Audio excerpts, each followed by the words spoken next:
flees to Canada where she left baby Archie with nanny and leaves Harry to deal with fallout from abdication crisis after spending just 3 days in the UK following holiday.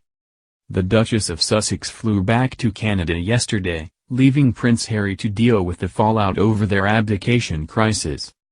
The Daily Mail has learned that Meghan returned to North America, where their 8-month-old son, Archie, had been left with his nanny. She may stay there for the foreseeable future. Sources said she hadn't planned to remain in the UK for long, after arriving back in Britain on Monday at the end of the family's 7-week hiatus from royal duties in Vancouver. She spent just 3 days in Britain. The remarkable development, described by one royal insider as simply astonishing, came as the Queen last night ordered her warring family to hammer out a solution that will allow her grandson and his wife to quit frontline royal duties. On a day of behind-the-scenes drama, the monarch convened an extraordinary series of calls between herself, the Prince of Wales, Prince William, and Harry. She told them to come up with a workable solution to the crisis within days, and tasked aides with presenting a series of options to put to the unhappy couple. Insiders last night predicted that Harry, 35, and Meghan, 38, would be allowed to keep their royal titles and also enjoy a measure of the independence they have demanded. But they added that the couple's string of demands had sparked a genuine crisis which will not be easy to solve. As a sign of how serious and sensitive the issue has become, Home Secretary Priti Patel has been asked to take part in the negotiations.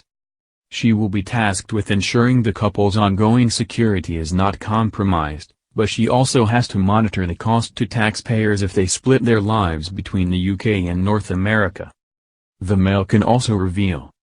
The couple secretly registered their new Sussex royal website as early as last March without telling the royal family. Harry ignored a personal request by the Queen to keep negotiations about his wish to break free private and not make a public statement.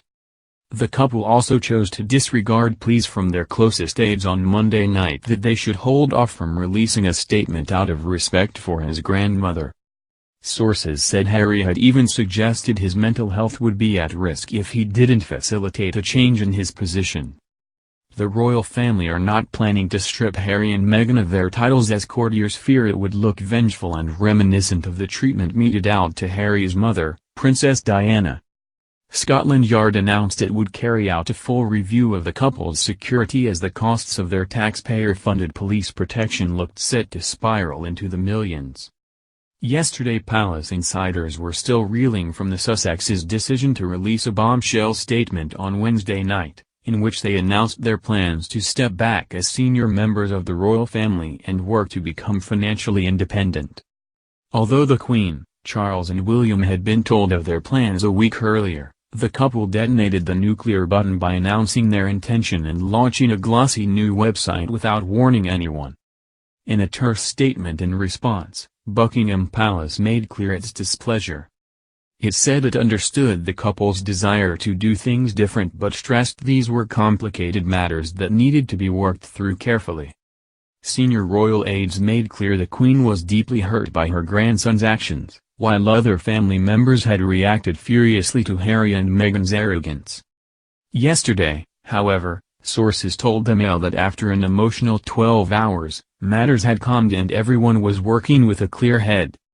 One of the things the family has learnt over the years is that if you don't move quickly and leave things like this that fester, said a source. And that would benefit no one in this case. It is understood the Queen initiated the series of calls involving herself at Sandringham, Charles at Birk Hall, his Scottish seat, William at Kensington Palace and Harry, without Meghan, at Frogmore Cottage. As a result they agreed to instruct staff, led by their respective private secretaries, to work with pace on a series of proposals which would allow the couple to find a solution they were happy with. The bigger the crisis, the calmer the royal family seemed to get, said an insider. There is a pragmatic attitude that seems to run through the Queen and Prince of Wales. They are not railing against whether the situation is right or wrong, they just know this needs to be dealt with. They have accepted it and are trying to resolve it. The interesting bit will be the next part when, presented with a series of possible scenarios.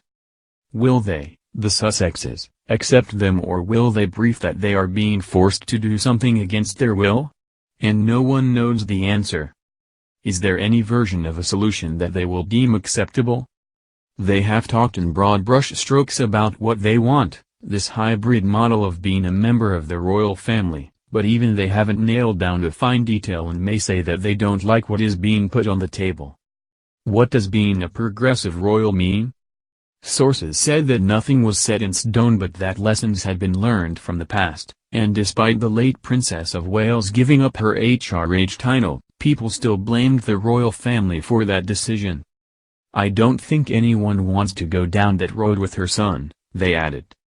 One source told the Mail yesterday that Harry had privately been consulting friends about his plans as far back as late spring.